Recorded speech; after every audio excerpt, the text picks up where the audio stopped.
So I've been recording these videos and then scheduling them for the next morning. They come out at 8 my time. Um, but today I had some stuff going on. It's late right now, so I kind of just want to get to bed. So I'm just going to record something brief that I actually do think is useful because I didn't know about it for a while. But some of you, this video might not be as useful because some of you might know how to do this. And I never want this channel to be like useless. I want to talk about things that I'm interested in, but hopefully at least they can be helpful. But I do think that could be a quick video. So this is a piano. I made some chords. It's late. I'm sorry. My brain's dead. This is a piano. I wrote some chords on the piano roll.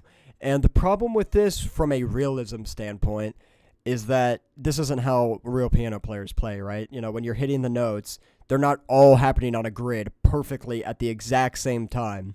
So what you can do to fix that is use the strummer, which I didn't know about for a while. So to open the strummer, it's Alt-S, and it opens this little window. And I'm going to have the velocity down here too open so you can kind of see what this is doing to each note. So there's the start and the end. You can turn these on and off if you don't want the end or the start of each note to be affected, but I usually just do both of them. And honestly, most of the time, the only knobs I touch are these time knobs.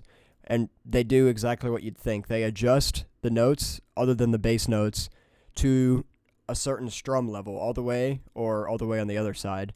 So if we go all the way, which you could do, it gives it kind of a cool bouncy effect, which kind of works for house, honestly.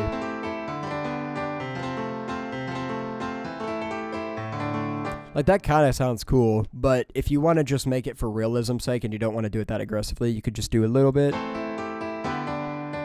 So it's not happening perfectly on a grid. And then you can also adjust the end note too. I usually leave this pretty long because if you go short, it starts to sound kind of disjointed.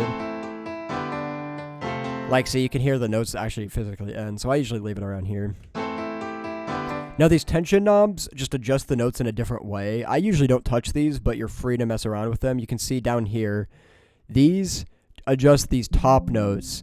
The time ones adjust this one but not the bass notes. The tension adjusts everything except these bottom two. So that's very interesting. You could kind of play around with that too if you want. And then I will usually affect the velocity just a little bit because, again, you know, they're not hitting the notes at the exact same like velocity, the exact same. Like, that's velocity, if you don't know, is just kind of how loud the note's being played, like how much pressure they're putting into the note. So you could change that too, and I will usually adjust it a little bit like that. So yeah, and then you can, once you're ready, you can hit accept. And it just gives a little bit more realism to your piano.